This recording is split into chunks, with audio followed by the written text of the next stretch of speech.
Me llamo Emma Carter, tengo 31 años, y hasta el último día de Acción de Gracias pensé que lo peor que mi madre podía hacerme era hacerme sentir invisible. Me equivocaba. Lo peor fue mirarme directamente a los ojos, delante de toda nuestra familia, señalar la puerta de entrada y gritar: «¡Lárgate!». Nadie se movió. Mi tía se quedó con la copa a medio camino de los labios. Mi abuela apretó la servilleta entre las manos. Mi primo dejó el tenedor sobre el plato. Y Vanessa, mi hermana menor, bajó la mirada como si estuviera haciendo un enorme esfuerzo para esconder una sonrisa. Un minuto antes, mi madre acababa de decirles a todos que yo era egoísta, que la había abandonado después de la muerte de mi padre, que Vanessa era la hija que realmente había mantenido unida a la familia. Lo que ninguno de ellos sabía era que durante casi 3 años yo había pagado buena parte de la hipoteca de esa casa. También había cubierto impuestos, reparaciones y facturas médicas. Nunca lo anuncié porque creía que proteger la dignidad de mi madre era más importante que recibir reconocimiento. Aquella noche, ese silencio se volvió contra mí. Cuando me negué a pagar otros $18,000 para la boda de Vanessa, mi madre decidió castigarme públicamente. Así que tomé mi abrigo. No discutí, no grité, ni siquiera traté de defenderme. Solo dije: «Está bien». Estaba a punto de abrir la puerta cuando mi tío Daniel se levantó de la mesa. «Emma, espera, no te vayas todavía». Mi madre palideció. Daniel sacó su teléfono, lo dejó junto al centro de mesa y la miró fijamente. «Antes de que Emma se vaya», dijo, «creo que todos deberían escuchar la grabación que tú misma hiciste». Y ahí fue cuando mi madre entendió que la única persona capaz de destruir toda su historia era ella misma. Para entender cómo llegamos hasta allí, tengo que explicar cómo funcionaba mi familia. Mi madre, Patricia, era una de esas mujeres que parecían extraordinarias desde fuera. Recordaba cumpleaños, llevaba comida a los vecinos enfermos y sabía exactamente qué decir para caerle bien a cualquiera. En la iglesia todos la describían como una mujer generosa, fuerte, dedicada a su familia. En casa, el amor funcionaba de otra manera. El amor era una recompensa. Vanessa lo aprendió muy pronto. Era 4 años menor que yo, encantadora y capaz de convertir cualquier problema pequeño en una emergencia familiar. Una multa de estacionamiento necesitaba 3 llamadas. Una ruptura sentimental paralizaba la casa durante días. Si no podía pagar el alquiler, alguien debía rescatarla de inmediato. Mi madre adoraba sentirse necesaria. Yo era lo contrario. Conseguí becas. Trabajé los fines de semana. Aprendí a resolver mis problemas antes de pedir ayuda. A los 26 años conseguí un buen empleo como analista financiera. Mi padre, David, solía llamarme el motor silencioso, porque decía que siempre hacía avanzar las cosas sin pedir atención. Mi madre tenía otra palabra para describirme: fría. Si resolvía sola un problema, era fría. Si decía que no, era egoísta. Si Vanessa me pedía dinero y yo preguntaba cuándo pensaba devolverlo, entonces trataba a la familia como un negocio. Mi padre era la única persona que podía frenar aquello. Hasta que murió. Fue un infarto. Un martes por la mañana. Tenía 59 años. La última conversación normal que tuve con él fue sobre un grifo que goteaba en la cocina. Horas después, nuestra vida había cambiado para siempre. Tras el funeral, mi madre se vino abajo. Papá se encargaba de casi todas las finanzas. Había una hipoteca pendiente, facturas del hospital, seguros y cuentas que ella apenas entendía. Aunque nuestra relación nunca había sido fácil, no podía verla hundirse. Así que intervine. Primero fue el papeleo. Después fue el dinero. La indemnización del seguro de vida resultó ser menor de lo que mi madre esperaba. Aún así, decidió usar una parte importante para pagar las deudas estudiantiles de Vanessa. «Tu hermana necesita empezar de cero», me dijo. Le advertí que no era buena idea quedarse sin ese colchón. No me escuchó. 6 meses después me llamó llorando porque no podía completar la hipoteca. La pagué. Al mes siguiente volvió a faltar dinero. La pagué otra vez. Terminamos creando una rutina. Ella cubriría lo que pudiera y yo transferiría $2,100 el primer día de cada mes para mantener la casa al corriente. También pagué 2 facturas de impuestos, una reparación de plomería, un nuevo sistema de calefacción y un procedimiento dental que llevaba meses posponiendo. Nunca se lo conté al resto de la familia. Pensé que estaba ayudando, no comprando aplausos. Ese fue mi primer error. El segundo fue creer que mi madre protegería mi dignidad igual que yo protegía la suya. Un año después de la muerte de papá, empezaron los comentarios extraños. Durante el cumpleaños de mi tía Linda, vi cómo abrazaba a Vanessa. Tu madre me cuenta que ha sido una bendición para ella, le dijo. En Navidad, mi abuela Ruth le tomó las manos a Vanessa y añadió, tu padre estaría orgulloso de cómo has dado un paso al frente. Yo lo notaba, claro. Pero trataba de convencerme de que no importaba. Vanessa vivía a 15 minutos de mamá y yo a casi una hora. Quizá hablaban del apoyo emocional, me decía. Hasta que mi tío Daniel me buscó después de una comida familiar. ¿Tú y tu madre están bien? Preguntó. Sí. ¿Por qué? Daniel dudó. Me dijo que desde que tú te apartaste, las cosas han sido difíciles. Me reí porque pensé que había entendido mal. ¿Me aparté de qué? Financieramente. Según entendí, Vanessa ha estado ayudando con la casa. Sentí como si me hubieran quitado el aire. Esa misma mañana yo había enviado $2,100. 3 semanas antes había pagado 1,480 por una reparación. Vanessa no había aportado un solo dólar. Podría haber mostrado mi cuenta bancaria en ese instante y acabar con la mentira. No lo hice. Protegí a mi madre. Debe haber un malentendido, le dije a Daniel. Él me miró durante unos segundos, pero no insistió. Esa noche llamé a mamá. ¿Por qué Daniel cree que Vanessa está ayudándote a pagar la casa? Hubo un silencio. Luego suspiró como si la estuviera cansando. Emma, yo nunca dije eso. Daniel acaba de decírmelo. La gente escucha lo que quiere escuchar. Entonces corrígelo. Su voz cambió. ¿Por qué? ¿Necesitas un aplauso cada vez que ayudas a tu madre viuda? Ahí estaba la trampa de siempre. Si pedía que dijera la verdad, significaba que buscaba reconocimiento. Si me quedaba callada, ella podía reescribir los hechos. No necesito aplausos, respondí. Solo necesito que no mientas sobre mí. Estás siendo dramática. Y colgó. Esa conversación me persiguió. No por lo que Daniel había dicho, sino por la facilidad con la que mi madre había convertido mi ayuda en una historia distinta.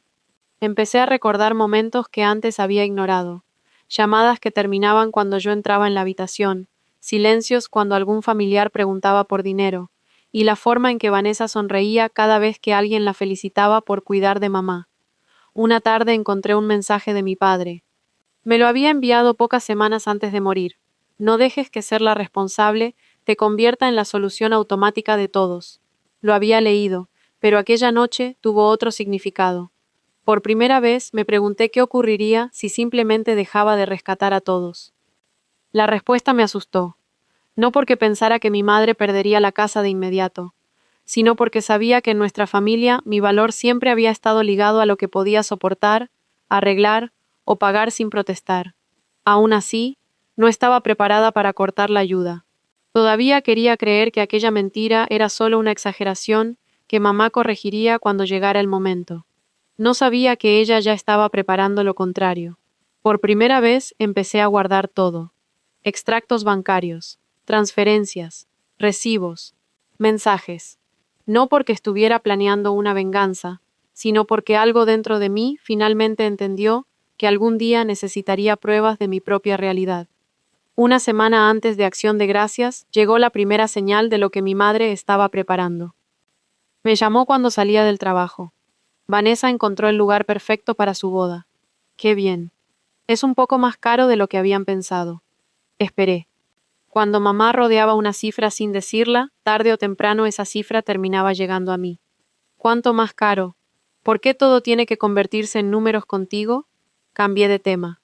Antes de colgar, dijo algo aparentemente inocente. Tu padre habría querido que Vanessa tuviera una boda hermosa. Ese fin de semana revisé la cuenta de mamá porque meses antes ella misma me había pedido que controlara los pagos de la hipoteca. Quería asegurarme de que mi transferencia hubiera llegado. Había llegado. Y unas líneas más abajo vi una transferencia de $3,500 de mi madre a Vanessa. 3 días antes, mamá me había dicho que estaba aterrada porque no podía pagar el seguro de la casa. Yo me había ofrecido a cubrirlo. Aceptó mi dinero y luego mandó miles de dólares a Vanessa. La llamé. ¿Le enviaste $3,500 a Vanessa? La pausa fue suficiente. Necesitaba el depósito. Me dijiste que no podías pagar tu seguro. Y tú dijiste que podías ayudar. Ese no es el punto. Si tienes dinero para pagar la boda de Vanessa, tendremos que revisar lo que estoy cubriendo yo. Su voz se volvió helada. Hablas exactamente como tu padre cuando te pones así. Por un segundo casi lo tomé como un cumplido. Entonces añadió. Él también podía ser muy controlador. Terminé la llamada. Más tarde descubriría que, 2 días después de esa discusión, mi madre grabó el mensaje que cambiaría todo. Llegó Acción de Gracias. Mamá organizaba la cena todos los años. Estaban mi abuela Ruth, mi tía Linda y su esposo, el tío Daniel con sus hijos, Vanessa y su prometido, Ryan. Yo llegué temprano porque mamá me había pedido que llevara 2 tartas y vino. Ni siquiera dijo gracias. Miró las tartas y frunció el ceño. Creí que te había dicho nuez, no manzana. Dijiste calabaza y manzana. Bueno, a Vanessa le gusta la de nuez. Vanessa entró en la cocina justo entonces. No pasa nada, mamá, dijo sonriendo. Emma no puede recordarlo todo. Me miró. Esa sonrisa debió advertirme. Entonces mamá golpeó suavemente su copa con una cuchara. Antes del postre quiero decir algo. Vanessa tomó la mano de Ryan. Esta familia ha pasado por muchísimo desde que perdimos a David, continuó mamá. Y una pérdida te enseña quién está realmente a tu lado. Sentí un nudo en el estómago. Algunas personas dan un paso al frente. Otras se ocupan demasiado de sus propias vidas. Nadie me miró. Eso lo hizo aún peor. Mamá se volvió hacia Vanessa. Tú me has sostenido durante los años más duros de mi vida. Me has ayudado con la casa. Has estado aquí cuando te necesitaba. Nunca me hiciste sentir como una carga. Vanessa le apretó la mano. Luego mamá me miró. No había tristeza en sus ojos. Había un desafío. Quería que yo protestara. No lo hice. Y ahora Vanessa y Ryan están comenzando su vida juntos. Las bodas cuestan mucho, y para eso está la familia. Vanessa levantó los ojos hacia mí. Mamá juntó las manos. Emma, les dije que tú pagarías lo que falta del lugar de la boda. La miré sin entender. ¿Les dijiste qué? Son $18,000. Puedes permitírtelo. La mesa quedó en silencio. ¿Prometiste $18,000 de mi dinero sin preguntarme? No lo hagas sonar tan feo. ¿Cómo quieres que suene? Su sonrisa desapareció. Tu hermana lo ha dado todo por esta familia. Algo dentro de mí, algo que llevaba años doblándose para no romperse, dejó de ceder. No. Mamá parpadeó. ¿Perdón? No voy a pagar $18,000 por la boda de Vanessa. Vanessa cruzó los brazos. Wow. Nunca me lo pediste, le dije. No creí que tuviera que rogarle a mi propia hermana. Pedir no es rogar. Mamá golpeó la mesa con la palma. Basta. Mi abuela dio un pequeño salto. Esto es exactamente de lo que hablo, continuó mamá. Vanessa ayuda sin llevar una hoja de cálculo. Tú conviertes todo en una transacción. 3 años de respuestas tragadas me subieron a la garganta. ¿Qué ha pagado Vanessa exactamente? Pregunté. Mi hermana se quedó inmóvil. Mamá se echó hacia atrás. No voy a hablar de finanzas privadas en la mesa. Casi me reí. Acabas de hablar de las mías. Daniel dejó lentamente el tenedor. Mamá lo vio. Necesitaba recuperar el control.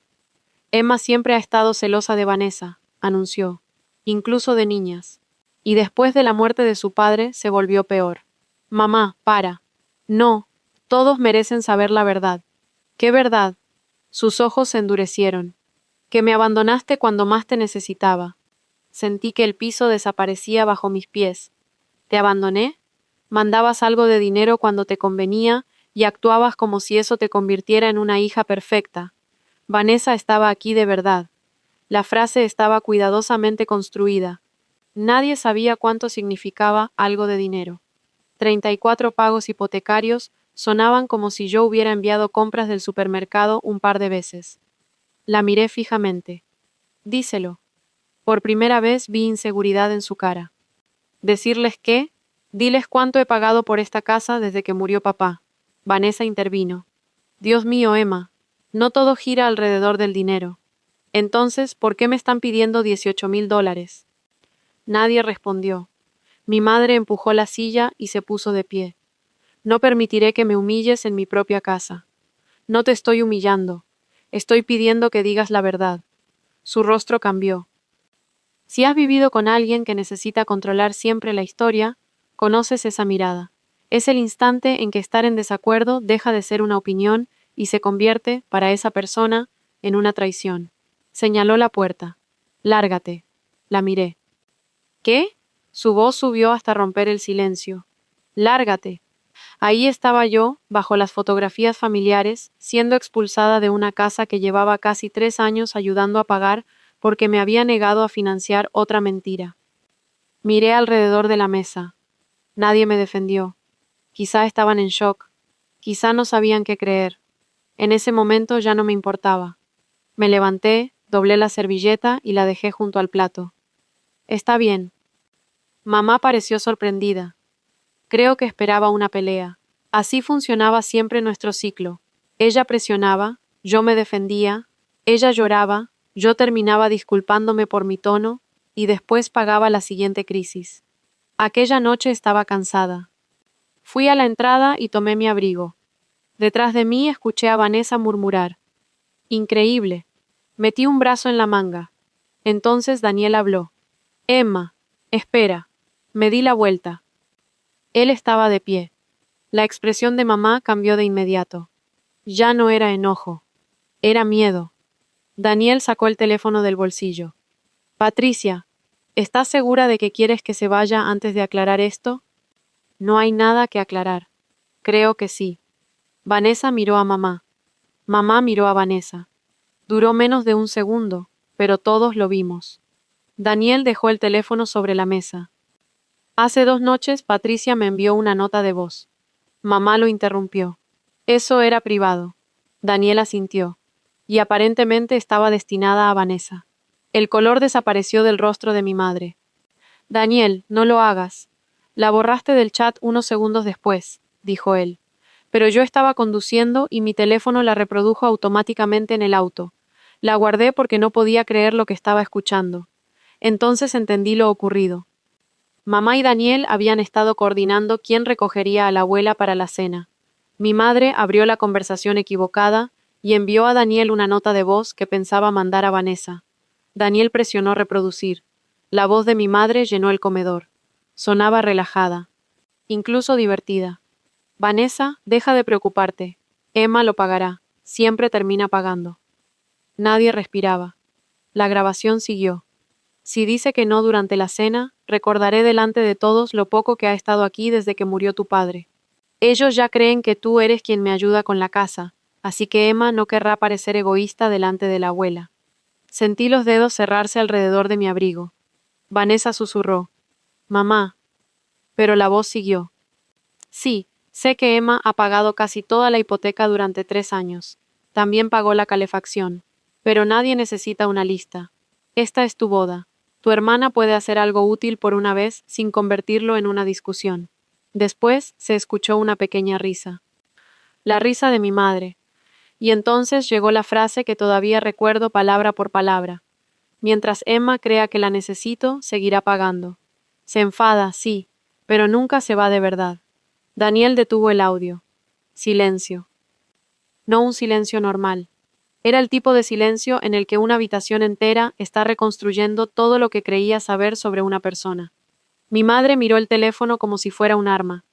La abuela Ruth fue la primera en hablar. Patricia. Mamá levantó la mirada. ¿Emma ha estado pagando tu hipoteca? Mamá, es complicado. No es complicado, ¿sí o no? Mi madre miró alrededor buscando una salida. Me ha ayudado. Regresé lentamente hacia la mesa. 34 pagos, dije. Todos me miraron. $2,100 cada uno. 2 pagos de impuestos, la calefacción, la reparación de marzo, y $6,400 de las últimas facturas médicas de papá. Mi tía Linda se cubrió la boca. La abuela miró a Vanessa. ¿Y tú cuánto has pagado? Vanessa se puso roja. ¿Por qué todos me están atacando?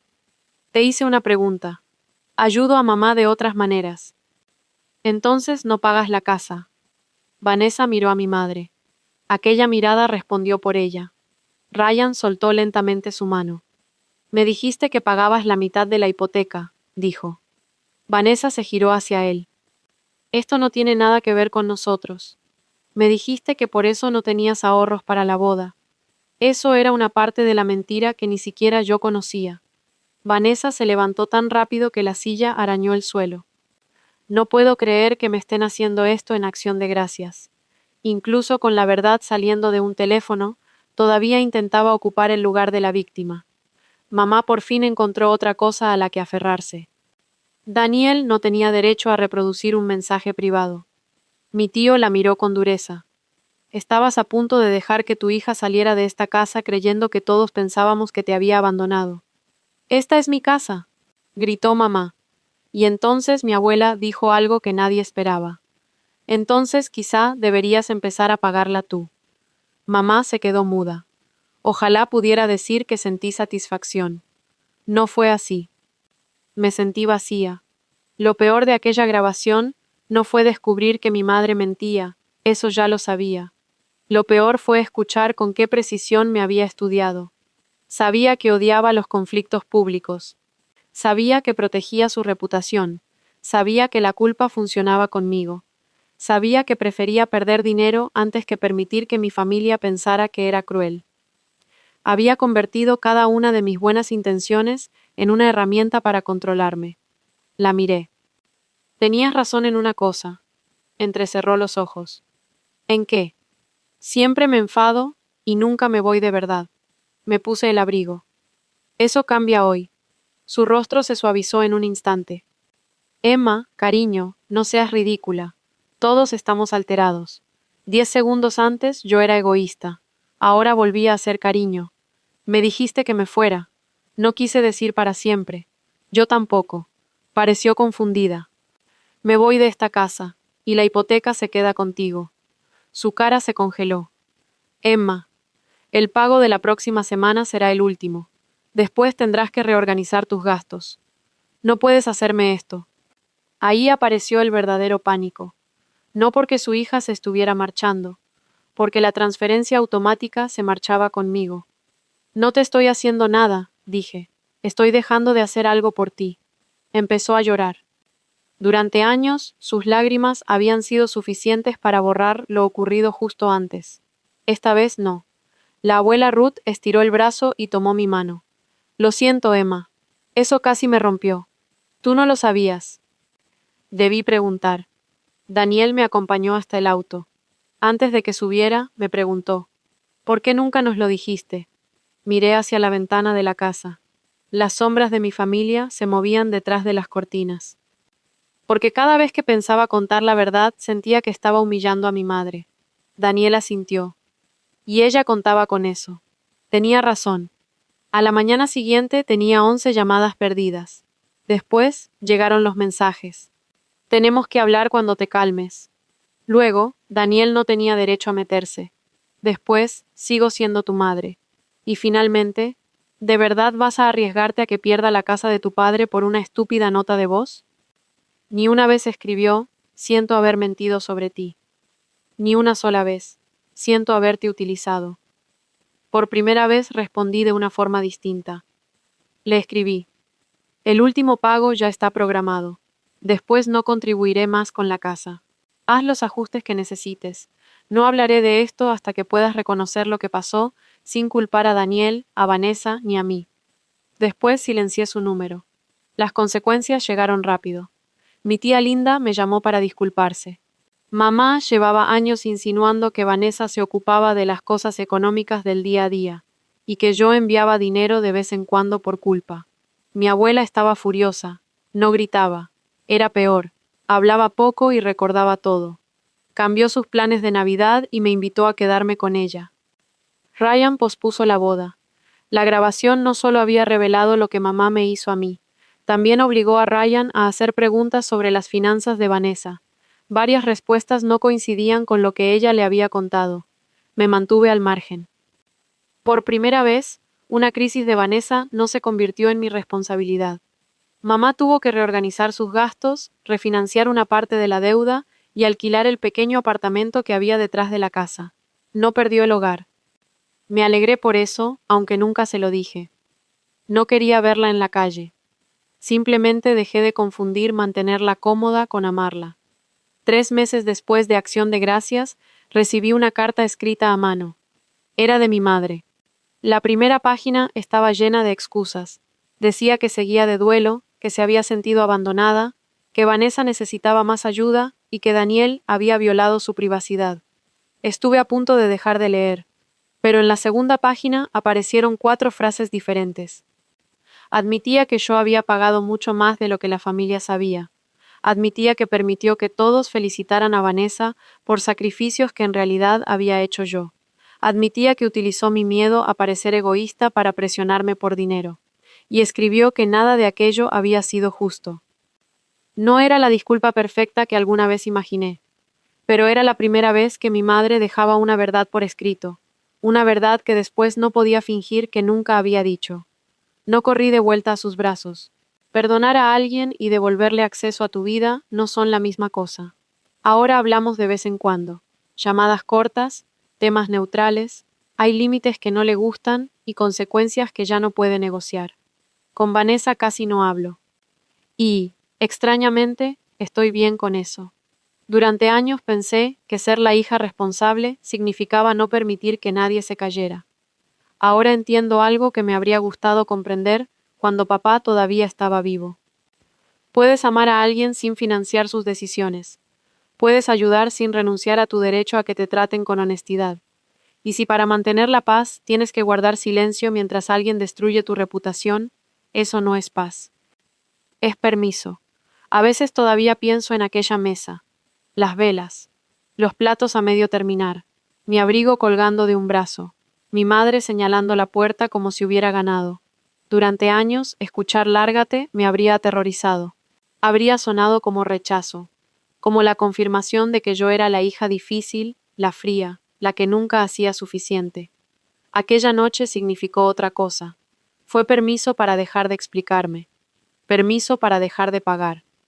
Permiso para abandonar un papel que jamás había aceptado interpretar. Mi madre pensó que aquella grabación arruinó su plan. No fue la grabación. La grabación solo demostró lo que llevaba años ocurriendo. Lo que realmente destruyó su plan fue que, por primera vez en mi vida, creí más en las pruebas que en la culpa.